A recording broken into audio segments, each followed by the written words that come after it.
Jessica sebenarnya bukan orang yang aktif di media sosial. Dia cuma membagikan 3 video di akun media sosialnya. Dan 2 video yang dia posting cukup dibilang menyeramkan. Dia memasang kamera CCTV di rumahnya. Terekamlah sesuatu yang cukup aneh di dapurnya.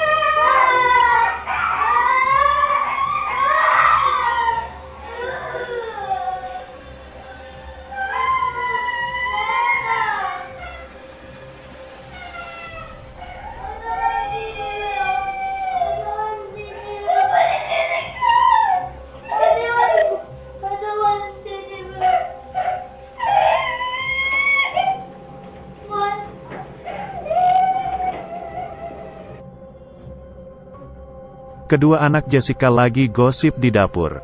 Tapi dengan jelas salah satu anaknya mengatakan bahwa dia tidak takut hantu berulang kali.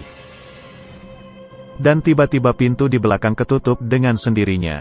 Sontak mereka saat itu ketakutan mengetahui pintu dapur bergerak sendiri. Akhirnya mereka berdua kabur dari dapur.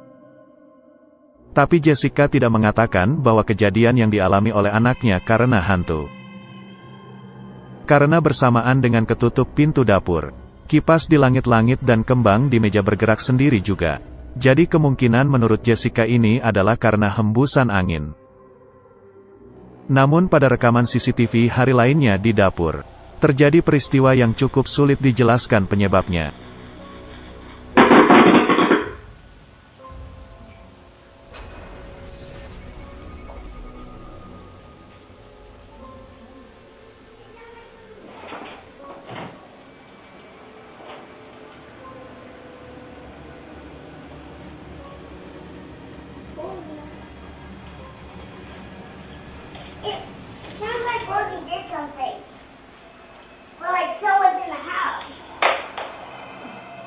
Di dapur terdengar suara benda jatuh, yang diikuti oleh lampu yang agak mati hidup dan mengeluarkan asap seperti korsleting.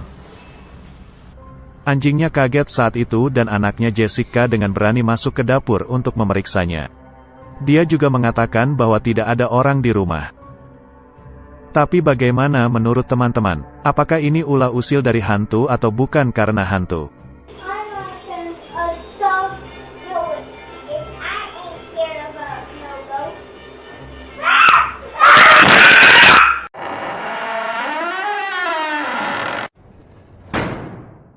Mary Teresa Pagay adalah seorang mahasiswa keperawatan yang tinggal di negara Filipina.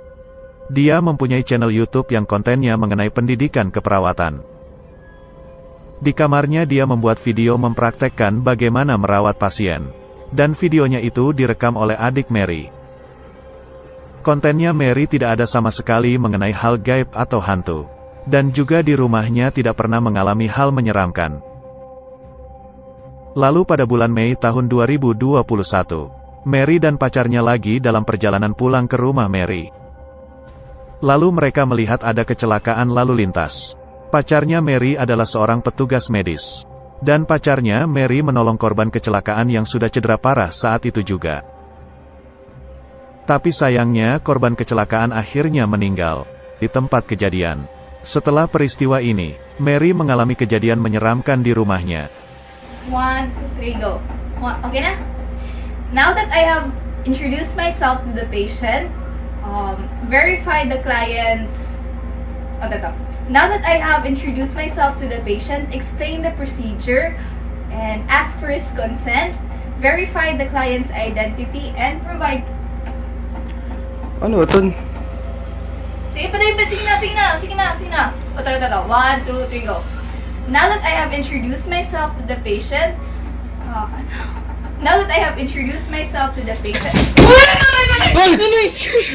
Ketika Mary lagi berbicara di depan kamera, lampu di kamarnya berkedip-kedip.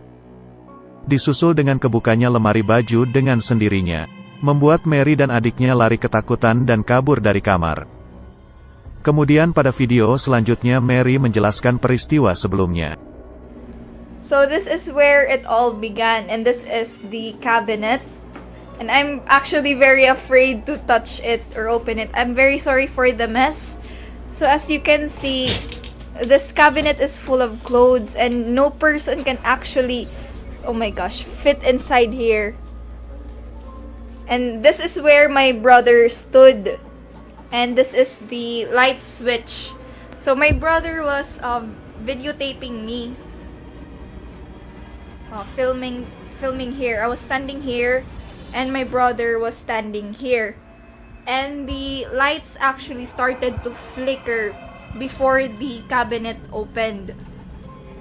And actually before that we were actually experiencing weird things. Oh my gosh, I'm sorry, I'm very scared. But this is what it looks like inside. Tabi-tabi po.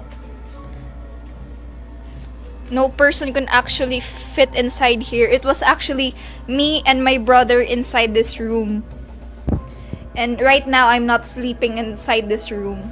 I'm sleeping in my parents' room. Mary menjelaskan bahwa tidak mungkin ada orang bersembunyi di lemari baju. Lagi pula lemari bajunya berantakan. Mary mengatakan sekarang dia jadi ketakutan dan sekarang dia tidur di kamar orang tuanya. Kemudian Mary memasang kamera CCTV di kamar untuk mengetahui apa yang sebenarnya ada di kamar Mary.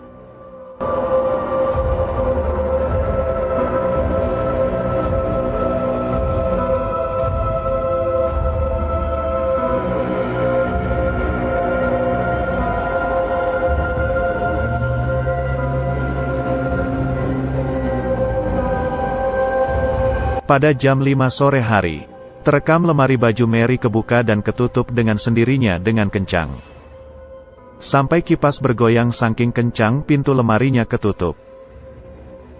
Pada tengah malam kamera CCTV menangkap sesuatu yang aneh. Ada asap yang melayang di kamar Mary. Dan kipas angin yang tadinya mati akhirnya nyala dengan sendirinya.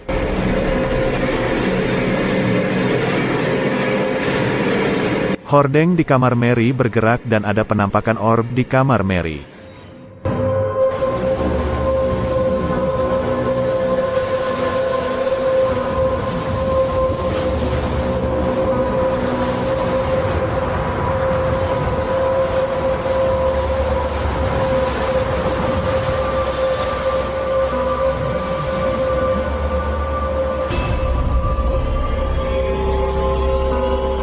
Terlihat ada bangku yang bergerak dengan sendirinya. Tapi sebelum bangku itu bergerak, ada sesuatu yang menyeramkan dari lemari baju. Nampak ada tangan yang merogoh atau menggrepe lemari baju Mary, yang seolah-olah tangan itu mau keluar dari lemari. Tapi karena malu-malu, kembali tangan itu masuk ke dalam lemari baju. Bagaimana teman-teman? Apakah kamu pernah mengalami hal menyeramkan di kamar kamu seperti Mary?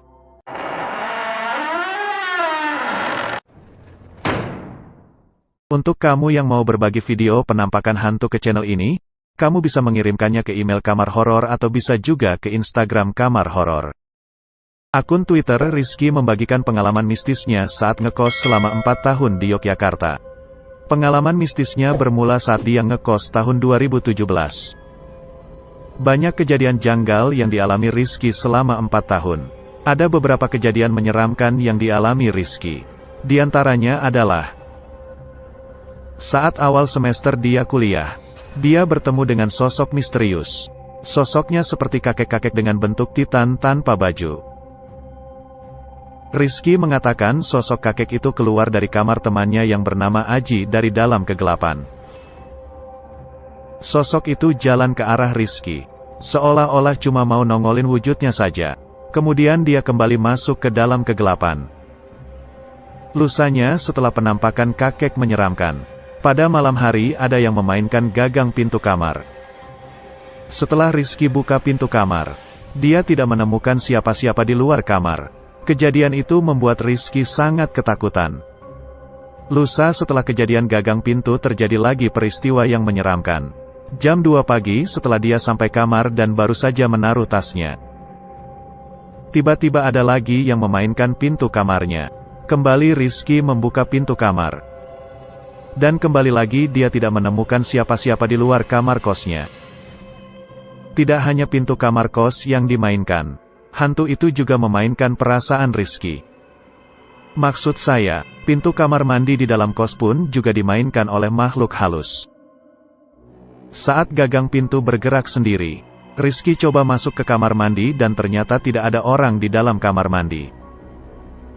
Gangguan yang dirasakan oleh Rizky semakin menjadi-jadi. Kini barang-barang di depan kamar kosnya tiba-tiba saja berpindah. Tentu berpindahnya barang-barang kosan ini membuat Rizky semakin yakin bahwa ia diganggu oleh makhluk halus yang ada di kos. Bahkan pernah kamar Rizky tiba-tiba menjadi berantakan. Padahal sebelumnya Rizky sudah membereskan kamar sebelum dia keluar. Ada momen saat bangun tidur tiba-tiba saja badannya mengalami memar. Sewaktu-waktu Rizky meminta temannya untuk foto selfie. Lalu ketika temannya mengirimkan foto selfie ke Rizky, nampak ada sosok orang yang lagi berdiri di koridor kosan. Lalu setelah tweet Rizky viral, ada netizen yang menanyakan kenapa Rizky tidak pindah dari sana. Rizky menjawab bahwa, walaupun tempatnya seram, banyak kenangan di kos itu. Teman-teman kosnya juga asik-asik, pemilik kosnya juga baik seperti orang tuanya. Dan juga Rizky mempunyai barang yang banyak. Sehingga jadi susah jika dipindahkan.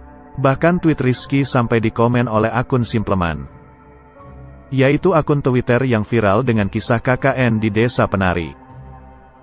Tapi sayang sekarang akun Twitternya Rizky sudah menghilang. Mana videonya yang menurut kamu menyeramkan? Dan apakah ada salah satu videonya yang hoax? Kamu bisa memberitahu komen kamu ke saya pada kolom komentar di bawah ini. Jangan lupa like, subscribe dan share ya teman. Supaya kita bisa berjumpa di video selanjutnya. Terima kasih telah menonton video ini. Sampai jumpa di video selanjutnya.